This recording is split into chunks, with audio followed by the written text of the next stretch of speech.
नमस्कार दोस्तों। तो कैसे हैं आप लोग। तो दोस्तों स्वागत है आपका हमारे YouTube channel special English academy में।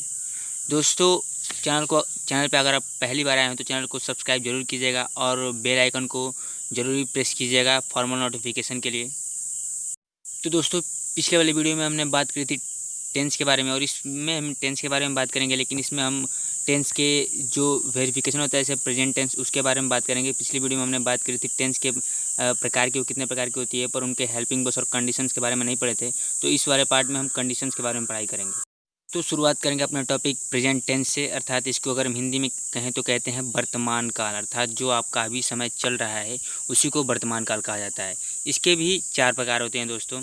पहला होता है प्रेजेंट इंडेफिनिट टेंस, जो वर्तमान में है अर्थात निश्चित भी है, अर्थात सीधा सीधा ये कहें कि जो आप काम कर रहे हो वो वर्तमान में तो है पर उसकी निश्चितता नहीं है, अर्थात कब से कर रहे हो और कब तक करोगे ये आपको बिल्कुल भी नहीं पता। हमारे ये पहले प्रेजेंट का पहला पार्ट था प्रेजेंट इंडेफिनिट टेंस। इसकी पहचान होती है ताहे, ती हैं, ते हैं। ठीक है दोस्तों, मतलब ये हुआ कि वाक्य का अंत हमेशा ताहे ती से होता है। जैसे मैं स्कूल जाता हूँ, वह गाना गाती है। इसका मतलब है कि कब से गाती है और कब तक आएगी ये बिल्कुल नहीं पता, इसलिए इंडेफिनिट टेंस में ये आता है।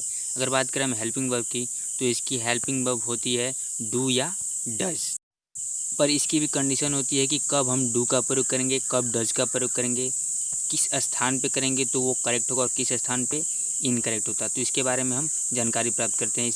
चलिए शुरू करते हैं। ये हमारा फर्स्ट पर्सन के साथ क्या होता है, फर्स्ट पर्सन के साथ मतलब हम लेते हैं तो आई आता है, और फर्स्ट पर्सन के साथ हमेशा हेल्पिंग वर्ब के रूप में प्रेजेंट इंडेफिनिट टेंस में डू का प्रयोग करते हैं। ठीक है दोस्तों, अगर बात करें हम सेकंड पर्सन तो सेकंड पर्सन के साथ क्या आता है, आपको तो पता ही होगा। सेकंड पर्सन के साथ हमेशा यू आता है, और दोस्तों यू के साथ भी हम डू का ही प्रयोग करते हैं और किसी दूसरे हेल्पिंग वर्ब का प्रयोग नहीं करते प्रेजेंट इंडेफिनिट टेंस में।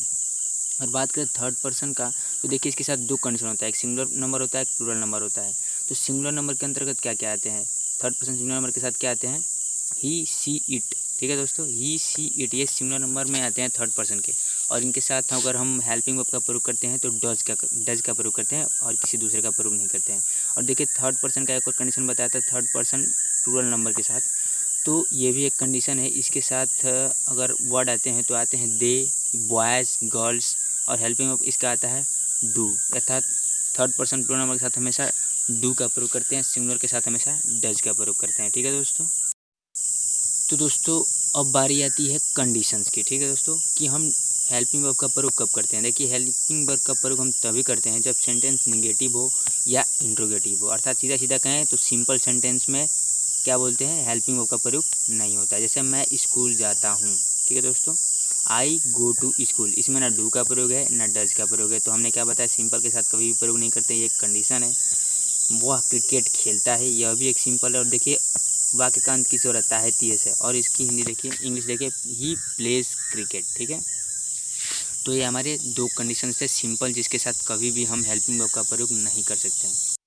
एक और कंडीशन है ही के बाद प्लेज का प्रयोग किया हुआ है, वो इसलिए कि ही जो है सिंगुलर नंबर है और प्ले जो है सिंगुलर नंबर है। देखिए पर हम बात करें कि इसकी हेल्पिंग वर्ब का प्रयोग कब करते हैं, नेगेटिव और इंटरोगेटिव के लिए, तो एग्जांपल उसके ऊपर आना चाहिए। तो एग्जांपल आपकी स्क्रीन पे है, मैं स्कूल नहीं जाता हूँ, मतलब I do not go to school. देखिए यहाँ पर डू का प्रयोग किया हुआ है, और क्यों किया हुआ है, क्योंकि वो नेगेटिव में है, वह क्रिकेट नहीं खेलता है। देखिए ये भी एक नेगेटिव सेंटेंस है। अगर he does not play cricket, ठीक है, मैंने पहले क्या बताया था, सिंगुलर के साथ डज का प्रयोग करते हैं, प्लूरल के साथ दे का प्रयोग करते हैं। अगर यहाँ पर दे होता तो क्या होता, they do not play cricket होता। ठीक है, तो सेम यही रूल इंट्रोगेटिव के साथ भी लगता है। क्या मैं स्कूल जाता हूँ, do I go to school. देखिए आई के साथ बार बार डू का प्रयोग हो रहा है, मैंने पहले बताया था आपको।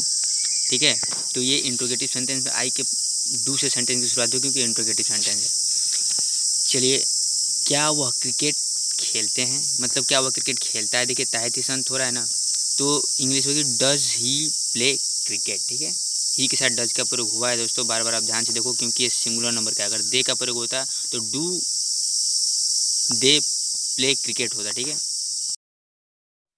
अब प्रेजेंट टेंस का जो सेकंड टाइप है वो प्रेजेंट कंटिन्यूअस टेंस।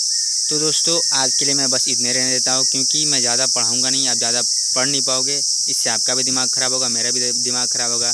तो इस वीडियो को 2 बार देखो, 3 बार देखो, जब तक समझ में नहीं आता है। और आई होप कि आपको अच्छी लगे, तो 5 लोगों में ज़रूर शेयर करना। Best of luck, thank you.